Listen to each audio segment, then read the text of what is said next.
know, I typically work with children and youth. It's exciting to come up here and get an opportunity to preach, but preaching and teaching adults is not something I do on a regular basis. So in order to ease this transition for me, I'm going to start this sermon by talking about how to teach this story of the Good Shepherd to children. And I'm going to use a curriculum called Godly Play. One of the very first godly play stories that I ever heard was the parable of the Good Shepherd. Now, godly play is particularly inviting to students because it invites them to wonder about the story. It invites them to make sense of it in a way that is meaningful to them. When talking about the Good Shepherd, we start by showing the children a gold box. This is a parable. It comes in a gold box. The color gold is precious. Things that are precious are gold. What's inside is also precious. It has a lid on it, like a present. Sometimes we receive presents, but this is not like a present you would get at the store or receive on your birthday. This is a gift, and it was already given to you. It was yours before you were even born. We have to be careful with parables. We have to be ready to get inside a parable. Sometimes they will open up to you. And even if this one doesn't, you can always come back to it. It is always yours. And then we go on to open up the parable box. As we open it, we continue to wonder. We wonder about the green cloth that we will later call the good green grass. We wonder about the blob of blue cloth that we will go on to call the cool, still, fresh water. We wonder about the black spots that we will call the place of darkness and danger where there is no light. We build a sheepfold and we fold down a section for a gate as a way to get the outside in and the inside out. We bring out the sheep and we count them and we know them. And then we say, once there was a person who did such amazing things and said such amazing things that people started to follow him. It's a lovely start to get inside the parable. When I think of the parable of the Good Shepherd, of course I think of Psalm 23. David wrote Psalm 23 as a way to build our trust in God and remind us who he is, an unchanging God. I was so determined to figure out this image of the Good Shepherd, so determined to get into this parable, that I read the Godly Play story, the commentary, the Psalms, I read the Gospel, and then I ordered 3 more books to explore, one being Max Lucado's Safe in the Shepherd's Arms. I know, you're thinking, Jenelle, it's the Good Shepherd, it's Psalm 23. Everyone knows what that is about. In fact, how about we all open up our pew Bibles and we read it together. Open up to Psalm 23, please. The Lord is my shepherd, I shall not be in want. He makes me lie down in green pastures. He leads me beside still quiet waters. He restores my soul. He guides me in the paths of righteousness for his name's sake. Even though I walk through the valley of the shadow of death, I will fear no evil, for you are with me. Your rod and your staff, they comfort me. You prepare a table before me in the presence of my enemies. You anoint my head with oil. My cup overflows. Surely goodness and love will follow me all the days of my life, and I will dwell in the house of the Lord forever. Sound familiar? Yeah, but you see, when I decided to preach on this, I was still seeking. I was seeking past those rote words that we learned as a child. The Lord is my shepherd, I shall not want. He makes me lie down in green pastures. I know it, you know it, most of us know it, but I really want to know what it means to me and what it means to this world that we actually live. So I stopped reading and writing and I started to think. how do I actually get into this parable when I don't actually know any professional shepherds and I don't actually own any sheep? Do you? Okay. Well, like, how hard is it to manage a couple of sheep, right? Well, pretty hard, apparently. In fact, did you know if a sheep's wool gets really, really thick and it gets wet, they can drown because they are so heavy? And did you know that sheep are very particular about their sleep? Everything has to be just right. There can't be predators nearby. You can't have bugs flying around, and I'm not certain what causes tension in a flock of sheep, but apparently sheep cannot sleep if there's tension. So basically, sheep can't find safe pasture on their own. They cannot spray insecticides. They cannot deal with the drama amongst themselves, and they cannot find their own food. Sheep need a lot of help. They need a shepherd to lead them. Lead them to the green pasture and lead them to places they can rest. The shepherd is the one in charge, and the only job of the sheep is to watch the shepherd and follow him. And man, that shepherd, he's a hard worker. If we think back to biblical times, the natural terrain of Judea was not lush and green. It took the hard work of a shepherd to clean the rocky land. The good green grass was the finished work of the shepherd.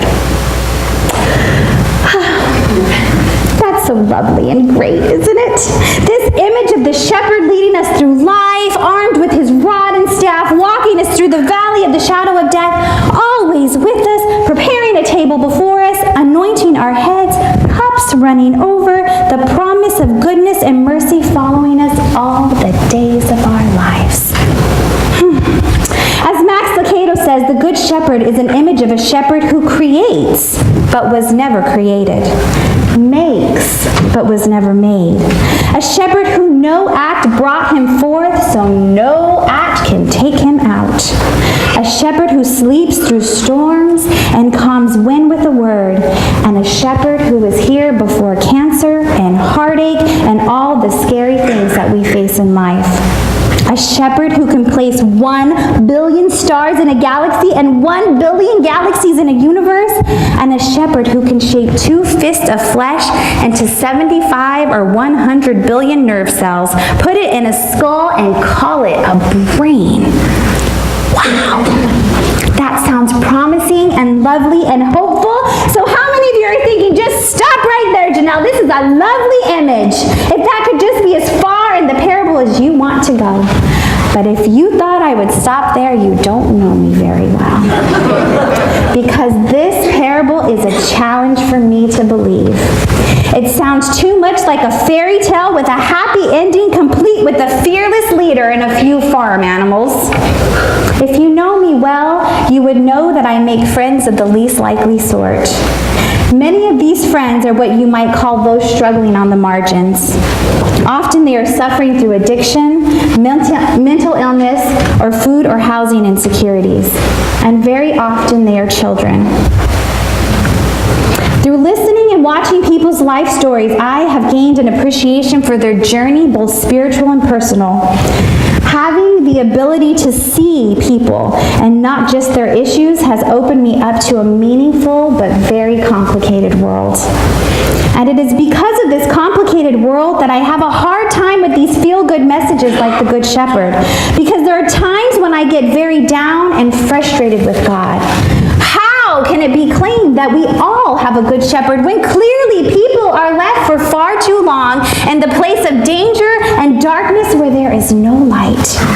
They live there, they fall back there, and it is especially difficult for me when I see children who I am convinced are forgotten there. It's a place we might not even know exists because it's not always an easy place for others to see. Sometimes people don't share when they are stuck in these places, and maybe we just simply choose not to see. I think back to the hungry children that Jessica spoke of earlier at her school. Sometimes hunger or neglect does not present itself on the outside like a sad Lifetime movie. Sometimes homelessness or addiction does not look like an 11 o'clock breaking news special. But too often, I wonder if maybe it's just easy for us to believe that the great and powerful and mighty God will take care of all those sheep so we can keep turning a blind eye. Because that's what the 23rd Psalm says, right? He'll shepherd those sheep right into the promised land. But I haven't always seen it happen like that. And I'd like to share with you a few stories of people in my life who are stuck in a place of darkness. Lavelle was a 7-year-old student in my class during my first year of teaching. His dad was in prison and his mom was addicted to heroin. He was raised somewhat by an elderly grandmother. Most days he came to me so dirty and hungry that it took me 2 hours to get him cleaned up, fed, and settled down. Often that settling down looked like him ripping posters off my walls, spitting at someone, and wiggling out of his socks that sometimes we found and sometimes we never did. The Department of Social Services was often called for a variety of reasons, including the beating marks we found on him from some type of cord because he was misbehaving at home. For 7 hours, 5 days a week, I could create a safe place for him, show him that he was loved, meet him where he was for that day, and pour a bit of education into his brain and offer him hope. But then every single day, I had to send him back home to the place of darkness and danger where no light existed. No matter how many reports I made that year, nothing in Lavelle's life ever changed. I met Jesse when I was 19 years old and worked for Parks and Recreation. He was a teenage boy who had been removed from his family, separated from his siblings, and put in foster care. I can't claim to know too much about his foster mom, but she left him at the rec center where we worked 3 hours prior to his shift, and according to Jesse, took every single one of his paychecks. Jesse ran away that summer at least 3 times and wanted nothing more than to be with his siblings. Each day, I woke up early to pick him up, made him a lunch, took him to work where we laughed and joked and worked together, then drove him 45 minutes back to his foster mom's house. I did that the entire summer, but nothing in Jesse's situation seemed to improve. Jenny and Annette's mom was selling their food stamps for drugs and giving them green medicine so that they would sleep all day. When they came to my house, they hoarded food under the table and hid things in their pillows. But year after year, the state continued to give them back to their mother, who couldn't even meet their basic needs. Matt is homeless because he can't manage his mental illness. He spends time sleeping on streets and in sheds or on chairs on people's porches where he pays $25 and usually gets robbed in his sleep. Matt does best when we can find him permanent housing, but nothing in Matt's life is permanent these days. Matt has been kicked out of church. The police have been called on him by those that are closest in his life. Matt hasn't had a good day in years. Matt's life is one of loneliness and uncertainty because he cannot conform to the standards of this world. Each of these friends I met in the darkness, and each of them returned to the darkness at the end of the day. And I often found myself screaming at God, "God, count your sheep. Surely the Good Shepherd just doesn't know that some of them are missing." I share with you these stories not to devalue the pain or struggle or strife that you have overcome in your own lives. In fact, many of us have been in a place with no light, and the person sitting next to us does not even know. I have personally struggled with a multitude of challenges in life and know all too well how to see in the dark. But I am fortunate that the earthly resources to get me out of my dark days are available. Maybe you have those resources to get you out. Maybe you don't. And if you don't, I need you to know that I scream to God for you as well. As I struggled to get into this parable, I was determined I was going to figure out something more than just false promises from my friends stuck in the dark. And here is what I learned. Number 1, there is always hope in the shepherd, even if it is hard to see. What we have in God is greater than what we have in this life. There is good green grass and still waters, and there are places of darkness with no light. But it is the presence of the shepherd that makes the green field safe and nourishing. He has done the hard work, and no matter where we are or how lost we have become, we must let him lead us. All we need to know is where he is, not where we are going. Number 2, Jesus sought the lost sheep, and he will not rest until he finds them all. He will keep counting and searching and knowing them by name. But because we are called to be like Jesus, we are also called to seek the lost sheep. Which leads me to number 3. We don't have to know anything about sheep or shepherds or any other farm animals for that matter to be shepherds. We have been left with a very thorough how-to manual called the Bible, and in it includes a description of the Good Shepherd.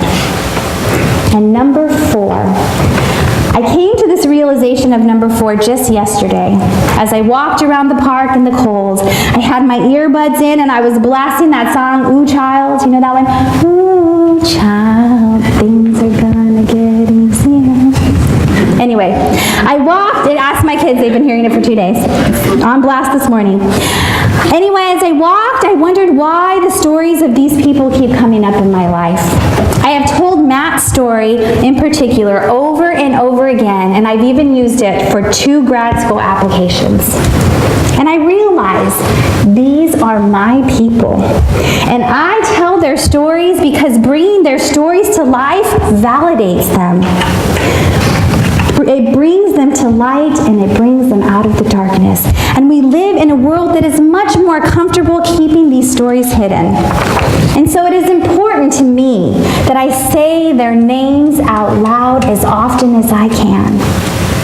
Lavelle, Jesse, Jennifer, Annette, and Matt.